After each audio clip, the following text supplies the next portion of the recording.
Coach Corey Wayne, and this is my video coaching newsletter. And the topic of today's newsletter is going to be never feel sorry for yourself. Well, I got an email here from a guy who's disabled. He's in a wheelchair and he has spina bifida. You can Google that on the internet if you want to see what it's about. But what's interesting is that he's taking his situation and looking at the fact and saying, oh, I'm disabled, I have a disability. At what point do I start apologizing to the women I meet because of my disability? As if there's something wrong with him. Yeah, he's physically different than other people, but part of his problem is the story that he's made up and that he tells himself is he's not worthy of having what he wants. And so every time when he starts talking about his disability in a way that he's somehow ashamed of it, or he's not good enough, or a broken man, if you will, he gets friend zoned and he never gets anywhere. So he's like, basically, hey Corey, give me a story that I can tell women so they don't feel sorry for me and want to date me instead of dumping me. So I've got a quote that I wrote on this topic, and then we're going to go through his email. And the quote says, one of the smartest decisions you can make in life to help yourself become more successful in every area of your life that is important to you and attract the kind of people and circumstances that your heart desires is to love and accept yourself as you are right now in this present moment. As Einstein once said, all of us have one fundamental decision to make in life. Do I live in a friendly or a hostile universe? The way you perceive yourself is exactly how you will cause others to perceive you. In order to get where you want to be in life, you must focus on what is great about you and your life right now instead of doing what most unsuccessful people do, which is to focus on their shortcomings and what they are lacking. What you focus on will expand. By focusing on what is already great in your life right now and seeking to make it better, you will move yourself and your life closer to where you really want to be. So let's go through his email.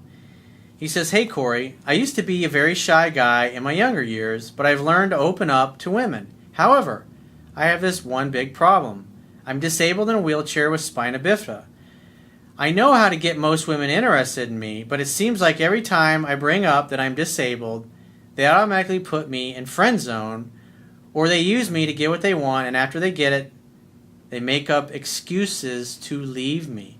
So what that tells me is that you're looking for a way to apologize for who you are. I mean, at the end of the day, you can't change the fact that you're in a wheelchair and you got spina bifida. That is just, those are the cards that you've been dealt. And you can't change that any more than, like, I got freckles. I was born with freckles, and I got teased fucking mercilessly when I was growing up. And when I was younger, I was ashamed of that. And I felt like there was something wrong with me because I had so many freckles compared to most people who didn't have any freckles at all. Hey, connect the dots. Hey, shells in the beach. Those were things that I used to get hollered at in the hallways of school. You know, for a lot of years. And a lot of years that I felt that there was something wrong with me because of that. And I thought, oh, girls aren't going to like me because I got fucking freckles. And most people don't have freckles, so there must be something wrong with me. And then as I got a little older and in my 20s, there were a few girls who were like, I really like your freckles. They're kind of cute. I was like, cute? A girl thinks my freckles are cute? That was a new experience for me because everybody had always made fun of me up until that point. And once I started to love and accept myself and say, you know what? My mother had freckles. Not a fucking thing I can do about it. It is what it is. Whatever. When I stopped giving a shit, when it no longer bothered me, when it was just part of who I was, I never really looked or saw them anymore. Or when people made fun of me, like, damn, dude, you got a lot of freckles on your back. I was like, well, it is what it is. It's like shells on the beach, man. I use humor about it. I think it's funny. I use self-deprecating humor. I don't take that shit personally. I don't get butthurt about it when people make fun of the way I look or the hairstyle that I have or the way that I don't fucking care. And you shouldn't either. The problem is you still care what other people think about you. And that's a big part of your problem. I had a friend of mine who was born healthy. He served in the Coast Guard, and after he got out of the Coast Guard, he's living a great life, got into real estate, was making some decent money, and then one night he was he was hanging out with his best friend's wife, and his best friend's wife and him were drinking, and he got so drunk he passed out, and he was basically screwing his best friend's wife, some friend, right? So he's laying in the back seat of the car, passed out. She's driving drunk. He's so drunk he's totally passed out. Well, she ends up running. I think it was either a stop sign or a red light. I can't remember. And there was another drunk driver of all people. This is like 2, 3 in the morning. He fucking ran right through the red light or the stop sign and T-boned the car that my buddy was riding in. And so when that happened, his whole body slid into the door and it snapped his neck. And so he was a quadriplegic. And so his hands were like this. He couldn't really hold a pen. He kind of had to, squeeze his fingers together to hold a pen and to write with it. And I remember we talked about that at length. And he's had, at that time, when I got to know him, he was already in a wheelchair. I didn't know him before he was in a wheelchair. But he said there was a period, I was 6 months or a year, I think it was. He was like, he wanted to die. He felt like he was the biggest piece of shit, obviously, because everybody found out that he was screwing his best friend's wife. And on top of that, now he's a quadriplegic for the rest of his life. And he's like, why did this happen to me? He went through the typical things that people that go through that kind of traumatic experience go through. But he eventually got to the point where he was like, fuck it. What can I do about it? It is what it is. So he learned how to drive. He got a car that was specially adapted for him. So he used his crumpled up hands. He put a knob in the steering wheel. So he's able to drive with one. And he used the other hand to move the brake and also the accelerator. So he used his hands to drive. And it was interesting watching him. The car was a convertible, so he would move the top down. He'd get his wheelchair up to the car, and then he'd slide himself into the seat, and then he would pull the wheels off his wheelchair. Or actually, he would take his wheelchair and flip. He'd move the seat down. He would flip the wheelchair over into the back seat of the car, put the top up, and then drive to wherever he was going to drive to. And then he repeated the whole process, pulled the wheelchair, dragged it over him. And he would go look at foreclosure properties, and when he couldn't get into it, he'd wheel himself up the door, and he would literally crawl into the house and kind of crawl around in the house to see what was there, and then he'd crawl back to the front door, take pictures, and he would do an estimate of what the rehab was going to be. He found a way to adapt. And one of the things that was interesting, he was always laughing, he was always joking, he was always smiling. And I always found that interesting. Guy was in a wheelchair, went through what he went through, he was always smiling. And he always had chicks over at his house, and he was always getting laid, and he never let it stop him. It's like basically, and I remember talking about it, he's just, once he stopped giving a fuck, and he accepted the reality of the way he was, he would have drunk parties, and he would fucking take his wheelchair and get going, and him and his wheelchair end up in the pool. And obviously somebody would pull it out, but he taught himself to swim, because obviously he couldn't move his legs anymore. They just kind of sat there. He figured it out. Girls seemed to like him. Why? Because he was always smiling. Because he was always happy. He was just grateful to be alive. And he was grateful that he had a decent house to live in. He had a decent car. And he was able to have a decent life and hang out with the kind of people he wanted to hang out with. And every weekend he was partying and having a great time at his house. And girls liked him because he was always smiling. He was always happy. He didn't let shit bother him. There was another guy I met years ago. His name was Sean Stevenson.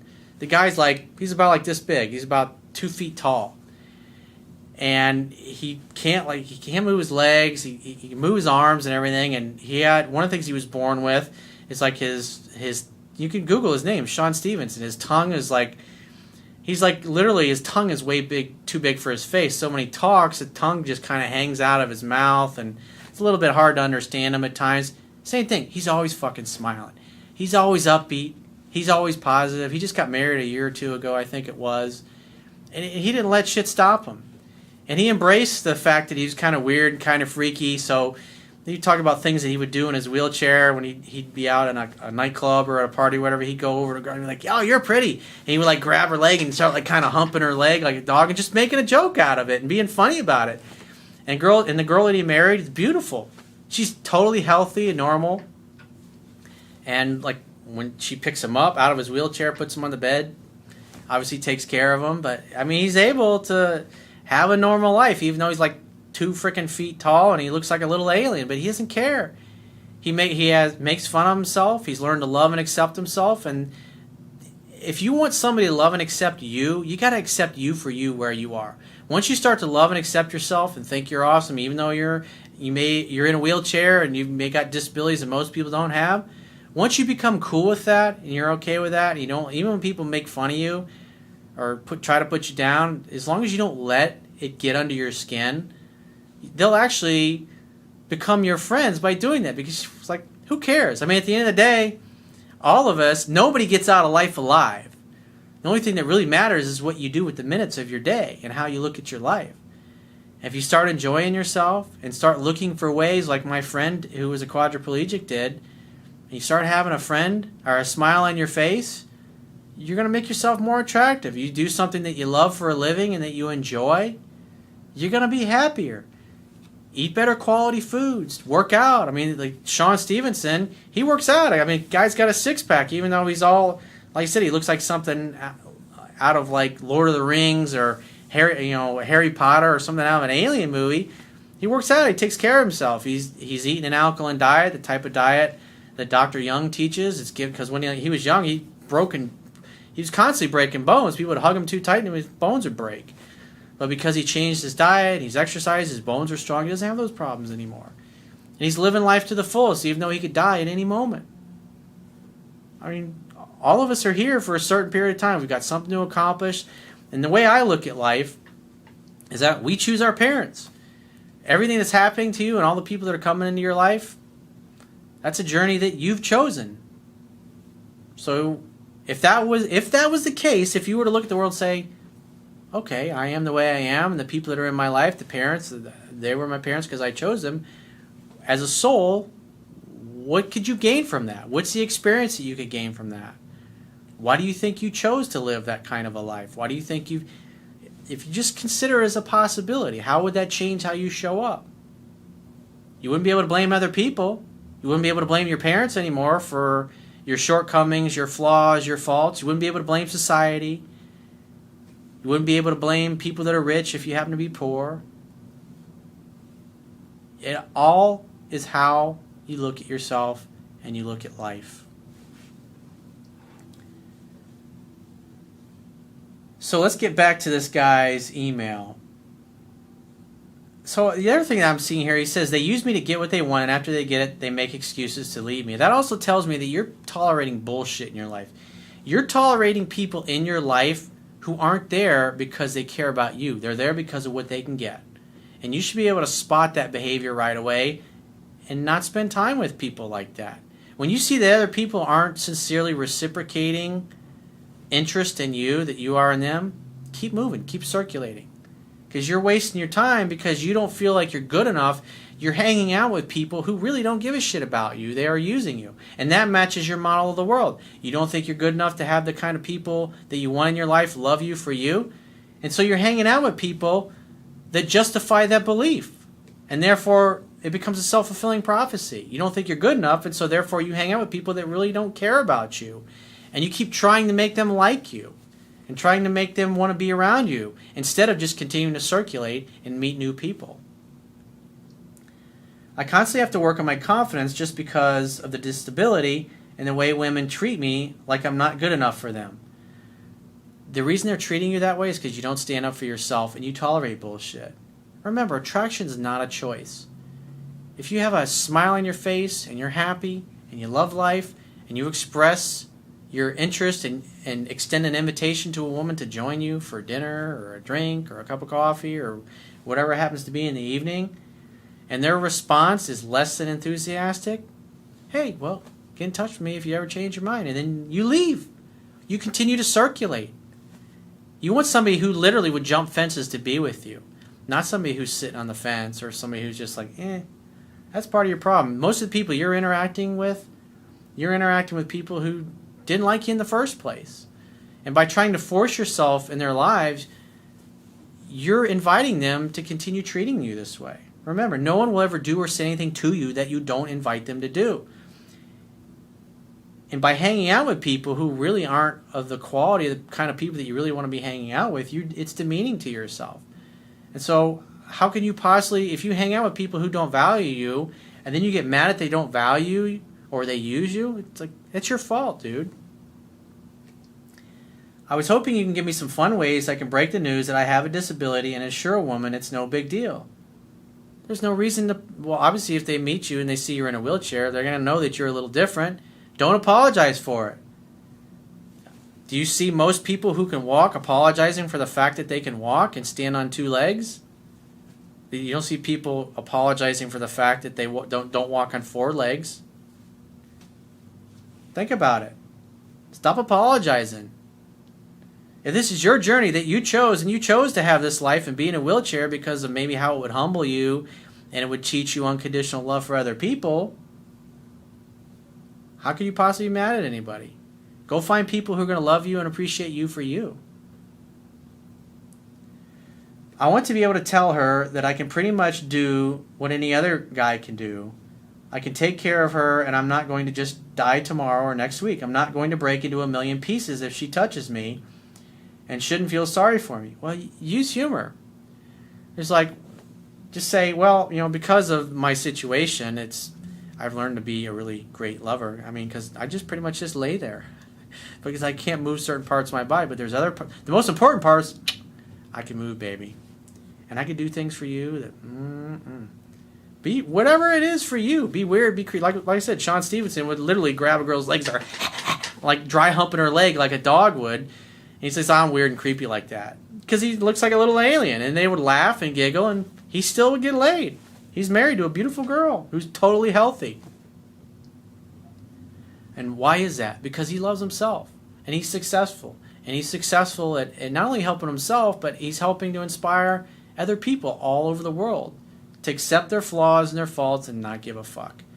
Because it's like once you stop giving a fuck about the fact that you're in a wheelchair and you start loving it and embracing it and being grateful for the gift that you have, being grateful for the fact that you're alive, then other people will perceive you how you perceive yourself. And if you can't change your circumstances, the only thing you have control over is what the meaning of the circumstances that you're giving to your circumstances. It's like one of the things that Wayne Dyer says, when you change the way you look at things, the things you look at will change. So you don't need a story of how to justify the fact that you're in a wheelchair. She says, I'm really great at wheelchair races. Or all you have to do is sit back, sit in my wheelchair, and I'll take us to where we need to be, baby. Come up with something. Come up with something, a good, funny comeback. I mean, obviously at this point in your life, you've been teased enough about your situation, so use self-deprecating humor to communicate that it really doesn't fucking matter. Again, stop trying to come up with ways to apologize for the situation you're in. It is the way you are. What you're looking for, remember, attraction isn't a choice. You're looking to find somebody who's not going to give a shit that you're in a wheelchair. You're looking for somebody who would love you for you. But the only way that's going to happen is if you first start loving yourself and accepting yourself and saying, hey, this is the way it is, man. Just like I got to the point where I accepted the fact that I had freckles and I wasn't as tall as most people. Or I wasn't as handsome as most people. Again, at the end of the day, the reason why you don't have what you want in your life is a story that you tell yourself about why you don't have it. So change your fucking story and change your life. So if you'd like to get my help personally, the quickest way is to book a paid phone, Skype, or email coaching session with yours truly. You can choose any of those options by going to my website, clicking the products tab at the top of your screen, and just follow the instructions for booking whichever option works best for you. And I will talk to you soon.